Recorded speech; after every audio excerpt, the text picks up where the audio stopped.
दुनिया का dream destination UK क्यों खाली हो रहा है? The silent crisis of UK, एक टूटता हुआ सपना। आखिर यूके को क्या हो गया है? दोस्तों, कल्पना कीजिए एक ऐसे देश की जहां जाना, जहां काम करना और जहां बसना दुनिया के हर इंसान का सपना होता है। एक तरफ हम देखते हैं कि दुबई जैसे शहरों से बहुत से लोग अपने घरों को वापस लौट रहे हैं, लेकिन आज हम उस देश की बात करेंगे जो सदियों से ग्लोबल पावर और ड्रीम डेस्टिनेशन माना जाता रहा है। जी हाँ दोस्तों, हम बात कर रहे हैं यूनाइटेड किंगडम यानी इंग्लैंड की। लंदन की चमक, दमक, हाई सैलरी, बेहतरीन लाइफस्टाइल, ये सब सुनकर कितना अच्छा लगता है ना? लेकिन आज की सच्चाई कुछ और ही है। क्या आप यकीन करेंगे कि आज यूके में लोग खाना खरीदने से पहले अपनी जेब देखने को मजबूर हैं? जिस देश में कभी करियर ग्रोथ के सपने सजाए जाते थे, आज वहां से लोग, और वो भी खुद ब्रिटिश नागरिक, अपना देश छोड़कर भाग रहे हैं। एक तरफ कंपनीज को काम करने वाले लोग नहीं मिल रहे हैं और दूसरी तरफ महंगाई ने आम आदमी की कमर तोड़कर रख दी है। आज के इस खास वीडियो में हम समझेंगे कि दुनिया की सबसे पावरफुल इकोनॉमीज में से एक के साथ आखिर ये क्या हो रहा है। क्या यूके अब रहने लायक देश नहीं रहा? चलिए इस साइलेंट क्राइसिस की गहराई में चलते हैं। आम आदमी की परेशानी, कॉस्ट ऑफ लिविंग क्राइसिस और महंगाई की मार। दोस्तों, जब किसी देश के अपने ही पढ़े लिखे, यंग और स्किल्ड लोग उसे छोड़ने लगें, तो समझ लीजिए कि सिस्टम में कोई बहुत बड़ी खराबी आ चुकी है। यूके में इस समय सबसे बड़ी समस्या है कॉस्ट ऑफ लिविंग क्राइसिस। हालात इतने खराब हो चुके हैं कि लोग अब सुपरमार्केट में अपने टेस्ट के हिसाब से नहीं, बल्कि प्राइस टैग देखकर खाना खरीदते हैं। सोचिए, एक ऐसा डेवलप्ड देश जहां कड़ाके की ठंड पड़ती है, वहां लोग अपना एनर्जी बिल बचाने के लिए घरों में हीटर तक नहीं चला रहे हैं। यह कोई छोटी मोटी बात नहीं है, यह सीधे तौर पर एक सिस्टम के फेल होने का इशारा है। ग्रोसरी से लेकर ट्रांसपोर्ट तक हर चीज के दाम इतनी तेजी से बढ़े हैं कि एक आम इंसान का सर्वाइवल मुश्किल हो गया है। रहने की जगह और सफर का तनाव, आसमान छूता रेंट और लंबा कम्यूट। अब बात करते हैं रहने की। लंदन और यूके के दूसरे बड़े शहरों में रेंट पिछले कुछ ही सालों में 30 से 50% तक बढ़ चुका है। एक मिडिल क्लास इंसान के लिए घर खरीदना तो अब एक ऐसा सपना बन गया है जो शायद कभी पूरा ना हो। लोग अपनी महीने की सैलरी का आधा हिस्सा सिर्फ रेंट भरने में निकाल देते हैं, और इसका नतीजा क्या हुआ? लोग अब उन शहरों में नहीं रह पा रहे हैं जहां वो काम करते हैं। उन्हें शहरों से बहुत दूर शिफ्ट होना पड़ रहा है। इस वजह से यूके में लाखों लोग रोज अपने काम पर जाने के लिए 2 से 3 घंटे का सफर ट्रैवल करने को मजबूर हैं। और दूसरी तरफ शहर की महंगाई आपको वहां टिकने नहीं देती।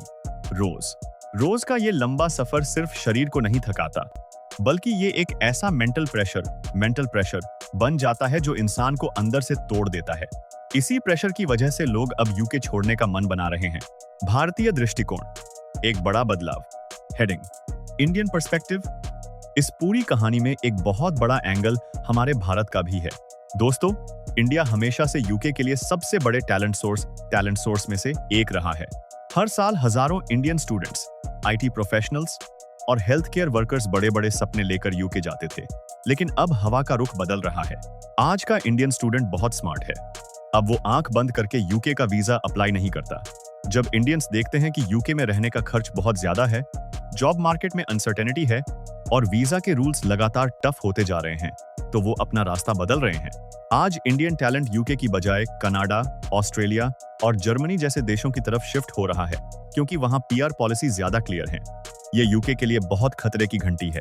भारतीय प्रोफेशनल्स यूके के आईटी, फाइनेंस और मेडिकल सेक्टर की बैकबोन माने जाते हैं।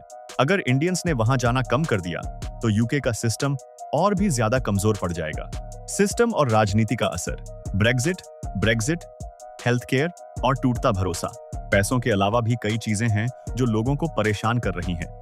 यूके का हेल्थ केयर सिस्टम, जिसे NHS कहा जाता है, वो कभी पूरी दुनिया के लिए एक मिसाल था। लेकिन आज वहां मरीजों की वेटिंग लिस्ट इतनी लंबी हो गई है कि लोगों को समय पर इलाज नहीं मिल पा रहा है। स्टाफ की भारी कमी है और डॉक्टर्स खुलकर कह रहे हैं कि उन्हें वो सम्मान और सैलरी नहीं मिल रही जिसके वो हकदार हैं। इसके पीछे एक बड़ा कारण है राजनीति। 2020 में जब यूके ने ऑफिशियली यूरोपियन यूनियन को छोड़ा, जिसे हम ब्रेग्जिट कहते हैं, तब ये वादा किया गया था कि इससे देश और मजबूत होगा। लेकिन हुआ इसका उल्टा। ट्रेड के नियम बदल गए, बिजनेस को नुकसान हुआ और फिर पेंडेमिक ने रही सही कसर पूरी कर दी। हाल ही में केयर स्टारमर नए प्राइम मिनिस्टर बने हैं। इंटरेस्टिंग उन्होंने बहुत वादे किए हैं, लेकिन ग्राउंड रियलिटी में अभी तक कोई बड़ा बदलाव नजर नहीं आ रहा है। जनसंख्या और भविष्य का खतरा, एजिंग पॉपुलेशन और वर्किंग क्लास का पलायन। अब एक और हैरान करने वाला आंकड़ा देखिए। यूके की अपनी स्किल्ड वर्कफोर्स यानी वहां के लोकल लोग भारी संख्या में ऑस्ट्रेलिया, कनाडा और यूरोप के दूसरे देशों में जा रहे हैं। उन्हें वहां बेहतर सैलरी, अच्छा लाइफस्टाइल और सुकून मिल रहा है। जो लोग सिस्टम को चलाते हैं वही लोग देश छोड़कर जा रहे हैं। दूसरी तरफ यूके के सामने एक बहुत बड़ा जनसांख्यिकीय संकट खड़ा हो गया है। वहां की कामकाजी उम्र की आबादी कम हो रही है और बुजुर्गों की संख्या तेजी से बढ़ रही है। आज यूके की लगभग 19% आबादी 65 साल से ज्यादा उम्र की है, जो 2040 तक 24% हो जाएगी। इसका मतलब है कि आने वाले समय में पेंशन और मेडिकल केयर पर सरकार का खर्च बहुत ज्यादा बढ़ने वाला है और इस खर्च को उठाने के लिए टैक्स देने वाले यंग लोगों की कमी पड़ रही है।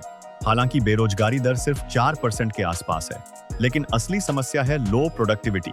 कंस्ट्रक्शन और हॉस्पिटैलिटी जैसे सेक्टर्स में स्किल्ड लोगों की भारी कमी है, जिसकी वजह से देश की इकोनॉमिक ग्रोथ रुक सी गई है। क्या यूके वापसी कर पाएगा?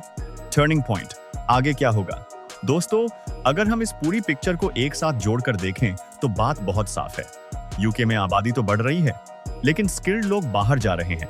सिस्टम पर बोझ बढ़ता जा रहा है और सबसे खतरनाक बात यह है कि लोगों का अपने ही देश के सिस्टम से भरोसा उठ रहा है।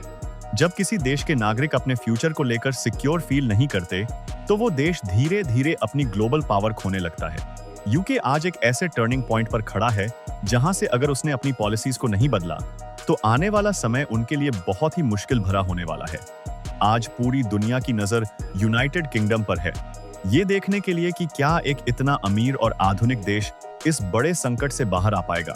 आपको क्या लगता है दोस्तों? क्या यूके अपनी पुरानी चमक वापस ला पाएगा, या फिर हमारे इंडियन प्रोफेशनल्स का दूसरे देशों की तरफ रुख करना बिल्कुल सही फैसला है? अपने विचार हमें कमेंट बॉक्स में जरूर बताएं। अगर आपको ये वीडियो इंफॉर्मेटिव लगा हो तो इसे लाइक करें, अपने दोस्तों के साथ शेयर करें और ऐसे ही बेहतरीन वीडियोस देखने के लिए हमारे चैनल को सब्सक्राइब करना बिल्कुल ना भूलें। मिलते हैं आपसे अगली वीडियो में एक नए टॉपिक के साथ। तब तक के लिए अपना ख्याल रखें।